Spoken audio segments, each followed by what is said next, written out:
Kita berdoa. Damai sejahtera Allah yang melampaui segala akal budi manusia, itulah yang memelihara hati dan pikiranmu di dalam Kristus Yesus Tuhan kita. Kami sangat bersuka cita Tuhan, di mana kami boleh bersama-sama dengan sukacita yang sama, karena Yesus bangkit menjadi jaminan kebangkitan kami sebagai orang-orang yang percaya kepada Tuhan Yesus. Di suasana pesta Paskah ini, kami masih beribadah di hadapan Tuhan meski di rumah masing-masing jemaatmu. Namun biarlah kiranya sukacita Paskah tetap boleh mengalir dalam hati kami masing-masing. Saat ini kami merindukan firman-Mu. Di dalam nama Tuhan Yesus Kristus kami sambut firman-Mu. Amin. Firman Tuhan, renungan bagi kita di pesta Paskah yang pertama dari Matius 28 ayat 1 sampai ayat 10. Saya baca dalam teks bahasa Indonesia. Beginilah firman Tuhan. Setelah hari Sabat lewat, menjelang menyingsing fajar pada hari pertama minggu itu, pergilah Maria Magdalena dan Maria yang lain menengok kubur itu. Maka terjadilah gempa bumi yang hebat, sebab seorang malaikat Tuhan turun dari langit dan datang ke batu itu dan menggulingkannya, lalu duduk di atasnya. Wajahnya bagaikan kilat dan pakaiannya putih bagaikan salju. Dan penjaga-penjaga itu gentar ketakutan dan menjadi seperti orang-orang mati. Akan tetapi malaikat itu berkata kepada perempuan-perempuan itu, "Janganlah kamu takut, sebab aku tahu kamu mencari Yesus yang disalibkan itu. Ia tidak ada di sini, sebab ia telah bangkit, sama seperti yang telah dikatakannya. Mari, lihatlah tempat ia berbaring. Dan segeralah pergi dan katakanlah kepada murid-muridnya bahwa ia telah bangkit dari antara orang mati. Ia mendahului kamu ke Galilea. Di sana kamu akan melihat dia. Sesungguhnya aku telah mengatakannya kepadamu." Mereka segera pergi dari kubur itu dengan takut dan dengan sukacita yang besar, dan berlari cepat-cepat untuk memberitahukan kepada murid-murid Yesus. Tiba-tiba Yesus berjumpa dengan mereka dan berkata, "Salam bagimu." Mereka mendekatinya dan memeluk kakinya serta menyembahnya. Maka kata Yesus kepada mereka, "Jangan takut, pergi dan katakanlah kepada saudara-saudaraku supaya mereka pergi ke Galilea, dan di sanalah mereka akan melihat aku." Amin. Demikian jauh pembacaan firman Tuhan. Kita sambut dengan nyanyian firman-Mu menjadi terang.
Ibu bapak, saudara terkasih dalam nama Tuhan Yesus, Shalom. Selamat Paskah bagi kita semua. Salam sukacita Paskah bagi bapak ibu yang sedang merayakan Paskah di rumah masing-masing. Tentu sedikit janggal bagi kita karena sudah begitu biasa kita merayakan Paskah ibadah bersama-sama di gereja. Namun kali ini kita dengan secara terpaksa harus merayakan Paskah di rumah kita masing-masing. Namun kerinduan hati kami, ibu bapak, saudara terkasih, khususnya jemaat HKS SOS Tomihi, dapat tetap bersukacita merayakan Paskah meski kita rayakan di rumah kita masing-masing, secara khusus melalui ibadah live streaming yang kita layangkan melalui pelayanan kita dari gereja HKS SOS Tomihi saat ini.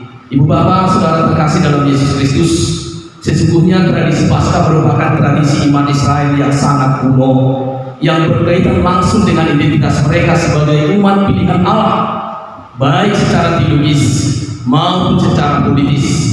Karena melalui peristiwa Paskah, di mana umat pilihan Allah dibawa keluar dari perbudakan Mesir, itu diawali dengan peristiwa di mana Allah mengirimkan tulah, dan umat Allah atau umat Israel diperintahkan untuk membuat percikan darah sebagai tanda mereka adalah umat Allah atau umat Israel, dan malaikat pencabut nyawa lewat sehingga mereka tidak ikut mengalami tulah.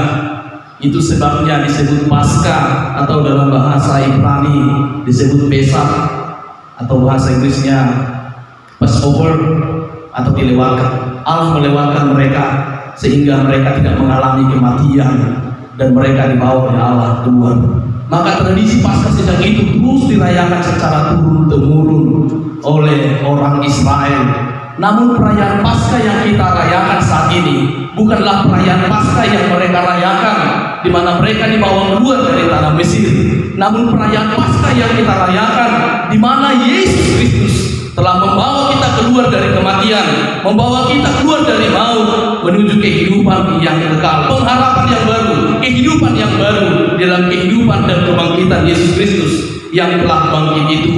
Meski sebenarnya peristiwa Paskah pada saat Yesus disalibkan bisa dikatakanlah hilangnya harapan saat itu Bapak Ibu, karena figur penolong, karena figur raja, figur pemimpin, guru bagi para murid-muridnya telah terhina dan terkutuk, mati di kayu salib. Mereka benar-benar kehilangan harapan.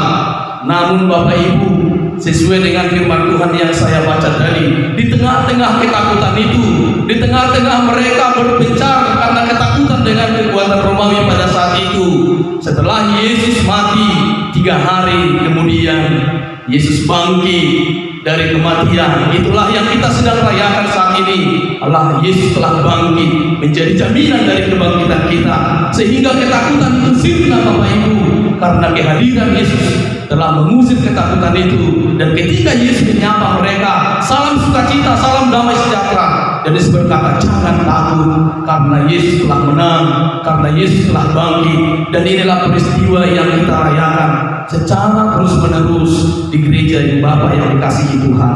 Dan ini alasannya sebenarnya mengapa kita beribadah di hari Minggu, sebagaimana firman Tuhan yang saya baca tadi di ayat 1. Setelah hari Sabat lewat, menjelang fajar menyingsing, pada hari pertama minggu itu, pergilah Maria Magdalena dan Maria yang lain menengok kubur itu.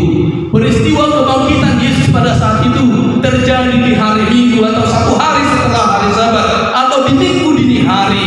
Ini menjadi titik awal yang baru Bapak Ibu, sehingga ada satu kehidupan yang baru di tengah-tengah realisme saat ini, di mana kita telah melewati satu pergumulan dari kematian, pergumulan dari dosa, sehingga kita memperoleh kehidupan yang baru.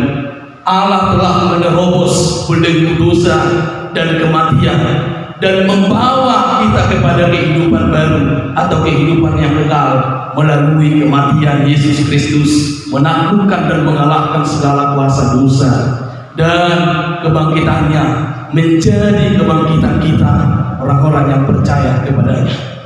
Ibu Bapak yang dikasihi Tuhan Yesus Kristus, sebenarnya kalau kita merenungkan mengapa Allah menciptakan dunia, alasannya Ibu Bapak, karena manusia.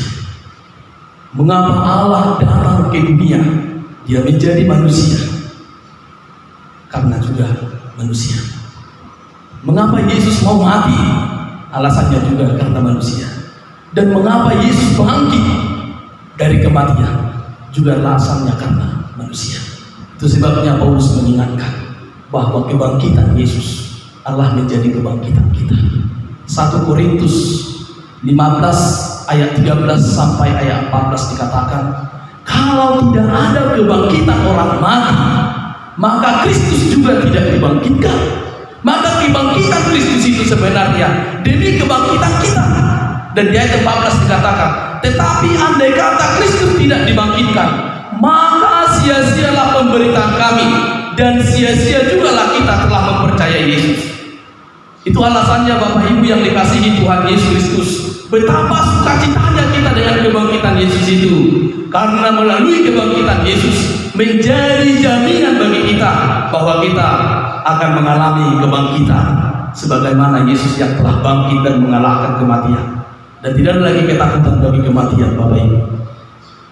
Bapak yang dikasihi Tuhan Yesus Kristus, maka Yesus itu sungguh-sungguh manusia. Itu sebabnya dia mati, dia mengalami penderitaan, dan Yesus juga adalah sungguh-sungguh Allah. Itu sebabnya dia bangkit. Kalau Yesus itu hanya manusia, sebagaimana pemahaman atau pandangan orang-orang yang tidak percaya, tentu dia tidak bangkit, dia hanya mati. Kalau Yesus itu hanya dipahami sebagai nabi atau anak perawan Maria atau hanya manusia sungguh-sungguh, maka tentu dia tidak bisa bangkit.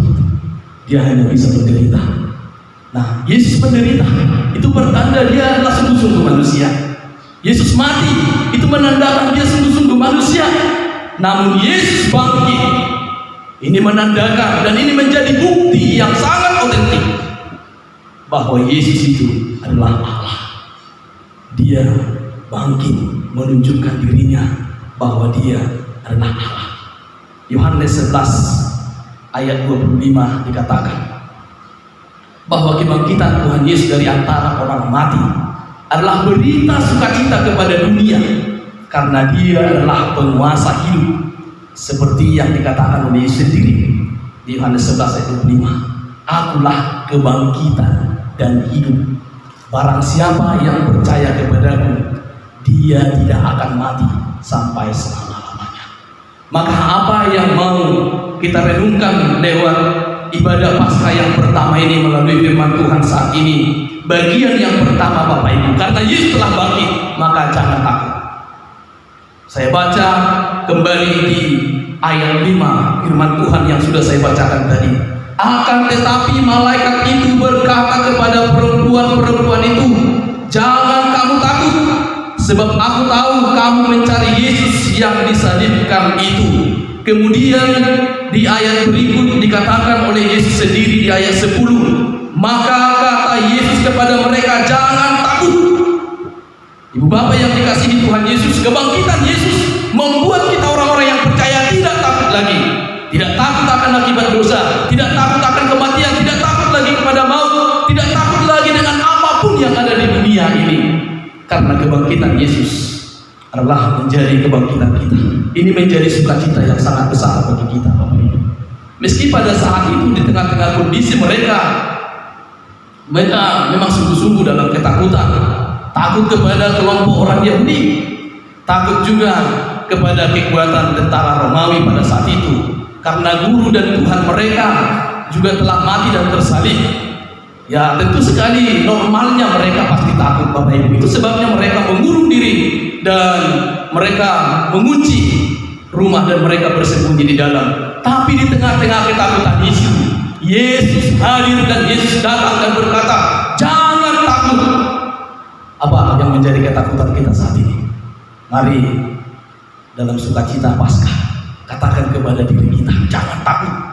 Jangan takut dengan apapun yang sedang terjadi di dunia ini, termasuk jangan takut dengan wabah dan virus corona.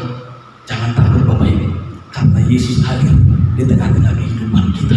Meski dia telah mati, mereka ketakutan, tapi kebangkitannya telah membuat Yesus hadir di tengah-tengah kehidupan murid-murid dan orang-orang yang setia kepada Yesus pada saat itu.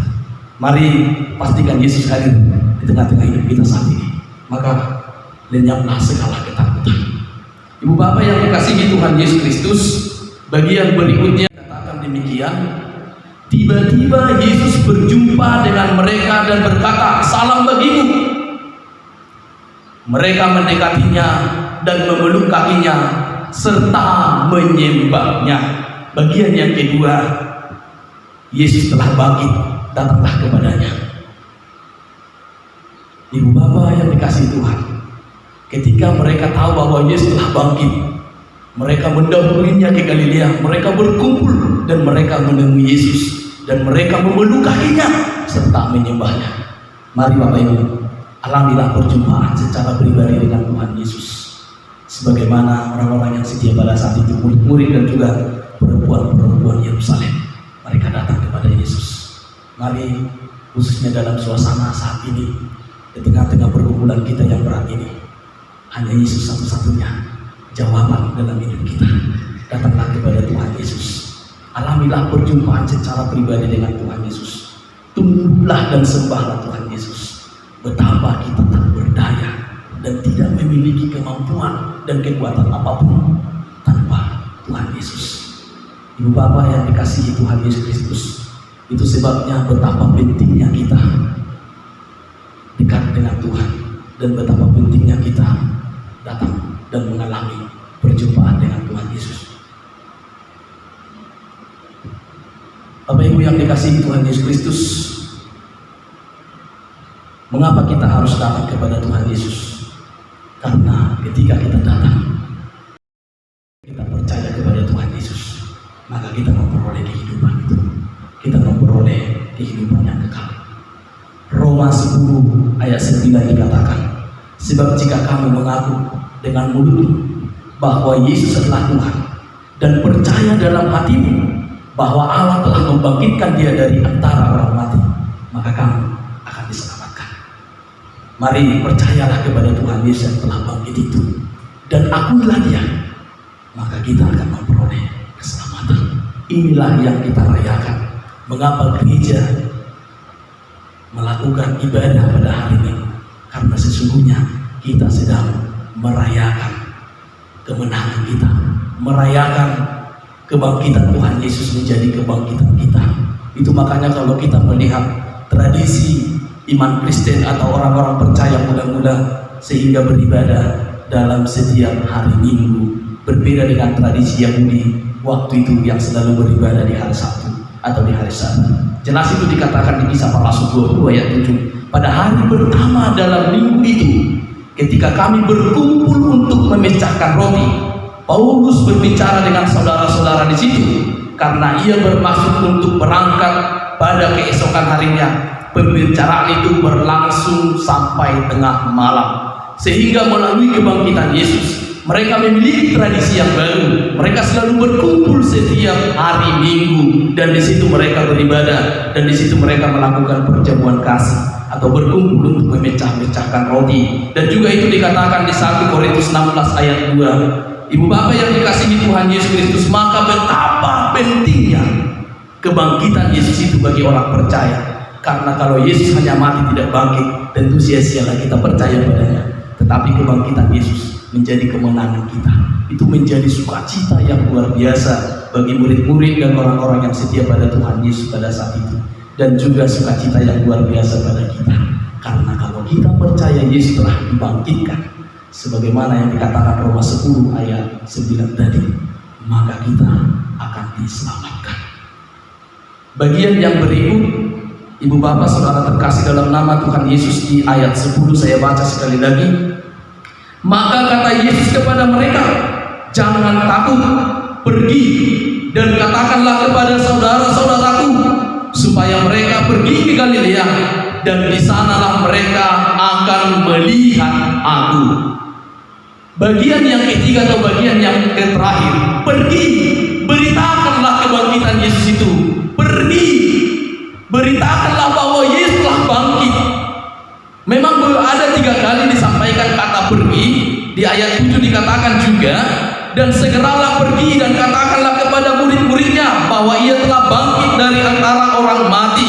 Kemudian di ayat 8 juga dikatakan mereka segera pergi dari kubur itu dengan takut dan dengan sukacita yang besar dan berlari-lari cepat-cepat untuk memberitahukan kepada murid-murid Yesus. Tentu setiap kita yang merayakan Paskah, Bapak Ibu, jangan hanya berdiam diri kita mengetahui kebangkitan Yesus itu menjadi kebangkitan kita sehingga kita memperoleh kehidupan yang kekal. Namun kita harus harus pergi, harus memberitakan Yesus yang bangkit itu, supaya orang-orang yang belum percaya mengetahui bahwa Yesus yang bangkit itu menjadi jaminan satu-satunya untuk kebangkitan kita dari kematian. Itulah menjadi kemenangan kita melawan dosa dan maut, Bapak Ibu yang dikasihi Tuhan. Itu sebabnya dikatakan pergi, beritakanlah Yesus yang telah bangkit itu. Berapa banyak orang yang merayakan Paskah saat ini yang sudah pergi atau memberitakan Yesus yang sudah bangkit itu. Itulah sebabnya Ibu Bapak, seringkali kita menyebutnya atau juga disebut dalam Alkitab amanat agung Tuhan Yesus. Perintah untuk memberitakan Injil, perintah untuk memberitakan keselamatan, satu-satunya hanya dapat kita peroleh kalau kita percaya kepada Yesus yang telah mati menebus dosa-dosa kita dan bangkit supaya kita memperoleh kehidupan yang kekal. Pemberitaan Yesus yang bangkit atau pemberitaan Injil tidak sama dengan dialog agama, Bapak Ibu. Tidak sama dengan debat yang akhir-akhir ini kita melihat ada banyak debat-debat antar agama. Tidak sama juga dengan pelayanan sosial, meski pelayanan sosial sangat berdaya guna menjadi jembatan kita untuk memberitakan Injil. Namun pergi untuk memberitakan Yesus yang bangkit berbeda dari semuanya itu. Karena pergi untuk memberitakan Yesus yang bangkit adalah memberitakan bahwa Yesus satu-satunya jalan ke surga. Yohanes 14:6 dikatakan, akulah jalan, akulah kebenaran, akulah kehidupan. Tidak ada seorang pun yang datang kepada Bapa kalau tidak melalui aku. Karena tidak ada satu orang pun yang datang ke surga, yang memiliki kehidupan yang kekal, yang mengalami kebangkitan dari kematian, kalau tidak mempercayai Yesus yang telah datang ke dunia, yang telah mati untuk dosa-dosa kita dan telah bangkit menjadi jaminan bahwa kita juga akan bangkit dari kematian. Maka apa yang mau kita refleksikan lewat firman Tuhan di ibadah pesta Paskah yang pertama ini? Mari pergi kita untuk memberitakan Yesus yang telah bangkit itu, supaya setiap orang percaya juga mengalami dan menerima kebangkitan atau kehidupan yang kekal. Mari kita meresponinya, Bapak Ibu. Kemudian bagaimana kita meresponi Paskah ini? Saya sangat tertarik dengan apa yang dituliskan oleh Rasul Paulus di Galatia 2 ayat 19 sampai ayat 20. Sebab aku telah mati oleh hukum Taurat untuk hukum Taurat, supaya aku hidup untuk Allah. Aku telah disalibkan dengan Kristus. Maka ketika kita merayakan Jumat Agung, tidak hanya kita sedang merenungkan betapa penderitaannya dan hinanya Yesus yang telah mati untuk dosa-dosa kita, tetapi kita juga berkomitmen secara sungguh-sungguh menyalibkan semua keinginan-keinginan dalam kita, semua hal-hal yang buruk dalam diri kita.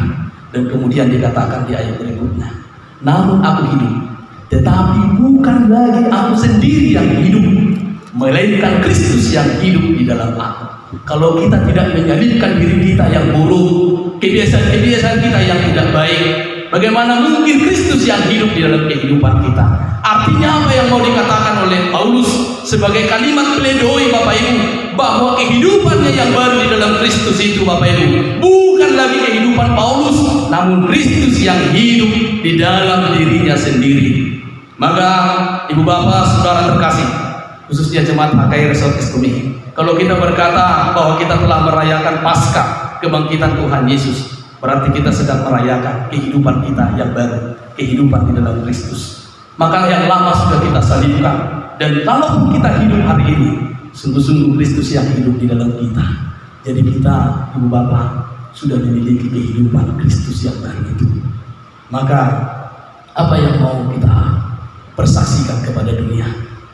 Bukan lagi aku sendiri yang hidup, bukan lagi pendeta Yusuf sendiri yang hidup, tetapi Kristus yang hidup di dalam diri kita masing-masing. Sehingga kita memiliki karakter yang baru, kita memiliki sifat-sifat yang baru sebagaimana sifat-sifat Kristus. Janganlah merayakan Paskah, merayakan Jumat Agung, tapi kehidupannya nggak pernah berbeda. Sebagai pedagang terus masih menipu timbangan. Sebagai karyawan terus masih terlambat untuk bekerja dan pulang lebih dahulu dari yang lain. Sebagai suami terus marah-marah ke istri dan tidak pernah ada kedamaian dibuatnya di rumah. Sebagai istri terus mengomel dan ini dan itu. Apakah kita mampu berkata, namun aku hidup, bukan lagi aku sendiri yang hidup? Apakah kita berani mempertanggungjawabkan bahwa Kristus telah hidup dalam kehidupan kita, sementara karakter-karakter buruk kita masih terus mewarnai kehidupan kita? Paulus berani mengatakannya karena memang dia benar-benar berbeda, Bapak Ibu. Namun aku hidup, bukan lagi aku sendiri yang hidup, bukan lagi Paulus sendiri yang hidup, namun Kristus yang hidup di dalam aku. Mengapa bisa Kristus hidup dalam dirinya? Karena dia telah menyalibkan seluruh hal-hal yang buruk, seluruh kebiasaan-kebiasaan yang buruk di dalam penyalibannya dengan Kristus yang mati itu, dan dia hidup bangkit dengan kebangkitan dan kehidupan yang baru di dalam Kristus. Dan hidupku yang kuhidupi sekarang di dalam daging, katanya, adalah hidup oleh iman dalam Anak Allah yang telah mengasihi aku. Harus berani kita sebagai jemaat, sebagai orang percaya yang merayakan Paskah pada saat ini, katakan itu. Kita memiliki semua kehidupan baru. Kita menjadi gambaran dari Kristus yang bangkit itu. Tentu inilah menjadi tanggung jawab kita sebagai orang yang percaya, sebagai orang yang merayakan sukacita Paskah saat ini. Mari Bapak Ibu, katakan kepada keluarga kita. Sebagai suami katakan kepada istri, aku hidup, bukan lagi aku sebagai suami yang hidup, tapi Kristus yang hidup dalam aku. Tentu bertanggung jawablah, tunjukkanlah karakter Kristus. Sebagai istri katakan juga demikian, sebagai anak katakan demikian, sebagai pendeta katakan demikian, jemaat. Namun aku hidup, bukan lagi aku sendiri yang hidup. Bertanggung jawabkan dengan kehidupan kita, berbeda dengan kehidupan yang lain, berbeda dengan kehidupan sebelumnya. Kita menunjukkan karakter, sifat-sifat Kristus dalam hidup kita. Itulah makna Paskah yang sesungguhnya. Itulah bukti bahwa kita ambil bagian dalam kebangkitan Kristus itu di dalam realisme hidup saat ini, dan menjadi jaminan bagi kita bahwa kita juga memiliki kebangkitan nanti secara eskatologis, bahwa kita bersama-sama dengan Yesus nanti di kehidupan yang kekal, yang telah mati dan menebus dosa-dosa kita dan bangkit menjadi jaminan untuk kebangkitan kita. Amin. Mari kita nyanyikan firman-Mu, berkatilah.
Kami bersukacita karena Yesus telah bangkit menjadi jaminan kebangkitan kami, orang-orang yang percaya kepada Tuhan. Meski selama di dunia seringkali kami menghadapi pergumulan penderitaan, namun karena fokus dan tujuan hidup kami adalah kehidupan yang kekal, sehingga kami senantiasa dapat bersukacita di tengah-tengah pergumulan. Terlebih saat ini Tuhan, pertama kalinya kami beribadah di perayaan Paskah kebangkitan Yesus di rumah kami masing-masing. Kami tidak punya daya, kami tidak punya kemampuan untuk beribadah di gereja karena kuatnya virus yang sedang mewabah di dunia dan di negara kami, yang mengakibatkan kami tidak dapat lagi bersekutu bersama-sama dengan seluruh jemaat Tuhan. Namun biarlah kiranya sukacita kebangkitan Yesus, sukacita Paskah, membuat kami senantiasa boleh terus sungguh-sungguh datang kepada Tuhan meski di rumah kami masing-masing. Tuhan, berilah kekuatan kepada semua jemaat Tuhan yang sedang merayakan Paskah di rumahnya masing-masing saat ini. Biarlah Engkau hadir datang ke tengah-tengah rumah mereka, sehingga mereka juga mengalami sukacita Paskah itu. Tuhan, berkatilah seluruh jemaat HKI Resortes Domini dan juga jemaat-jemaat-Mu yang mengikuti peribadahan kami secara live streaming ini. Biarlah mereka memperoleh berkat Tuhan melalui pelayanan kami saat ini. Di dalam nama Tuhan Yesus Kristus kami berdoa. Amin.